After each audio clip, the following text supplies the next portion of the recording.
All right, Proverbs 12:15, it says, the way of a fool is right in his own eyes, but he that hearkeneth unto counsel is wise. So that's what really matters. All right, you hearken on the counsel from who? First and foremost, more specifically, a man of the Lord. Okay, but if you think you right all the time, you right in your own eyes, you're not considering what the Lord is saying, then guess what? The Lord is calling you a fool. He's calling you foolish. And a fool, basically, he's always going to find his way into you're going to always find his way into a corner, a dead end. He's always going to have questions and not answers. But when you question him, he thinks he knows the answers, but he don't know a goddamn thing. Going back to what we read earlier, Revelation 22:11. Let him be filthy still. The hell with him. You tried, you did the right thing, the blood is off your hands. You got to, we continue to push this word out. But if they don't want to hearken, that's between them and Yahweh Bahashem Yahushai. That's not a fight that I would pick. See? This says, the way of a fool is right in his own eyes, but he that hearkeneth unto counsel is wise. So you hearken unto the prophets. Listen to what the prophets are telling you. All right? And then model your life after the scriptures.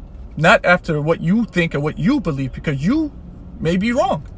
We was wrong all our lives until we found the truth. Now we're right. Okay? You don't want to be wrong, you want to be right. Get with it. Get with it, man. You got to go into this, you got to go into the straight gate. Let's get that. Let's get the straight gate. The book of Matthew. Where is it? Matthew chapter 7, verse 13. It says, Matthew 7:13 says, this is Yahushai's words. Enter ye in at the straight gate. Enter ye in at the straight gate. And straight in this context means the difficult path. Okay? The way of difficulty. So enter in at the hard gate, okay? The difficult path. If you're playing a video game, the Lord's telling you, you got to put it all the way up to very hard.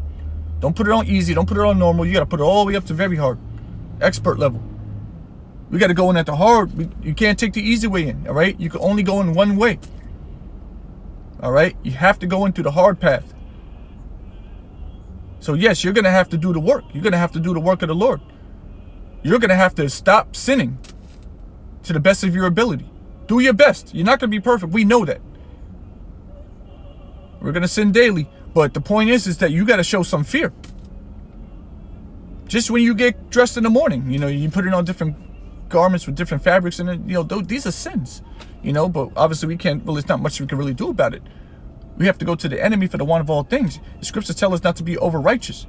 You're doing too much. Just do what you need to do to get through this shit.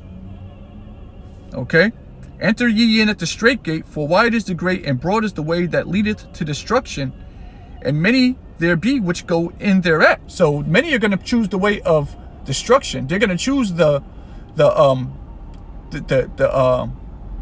wide gate, the broad gate, the broad path, the easy route. They're going to choose the easy route, thinking they're doing the right thing. Oh, if your heart, do what your heart says. That's the easy route. Just do what you want to do.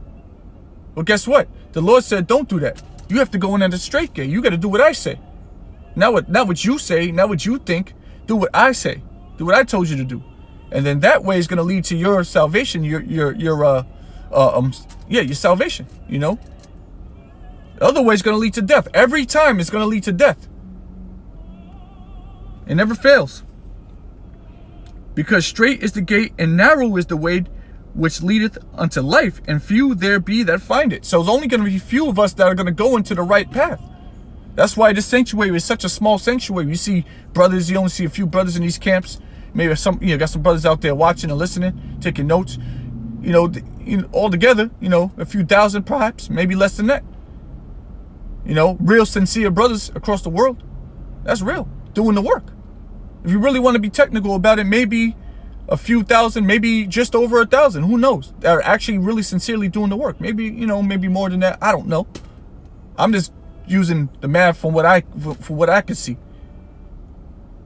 But it's the point being, only a few brothers are going on a straight gate. So you find yourself doing what everybody else is doing. Hey, the scriptures tell you in the book of Exodus, follow not a multitude to do evil. You're doing that. You're following everybody else because it's easy. Do what the Lord asked you to do, and it's going to pay off much better than following the world. in the long run. Okay, you got to do this work. You can't just be out here doing what you want to do. That doesn't work. All right, it only worked for so long. Then ultimately the Lord is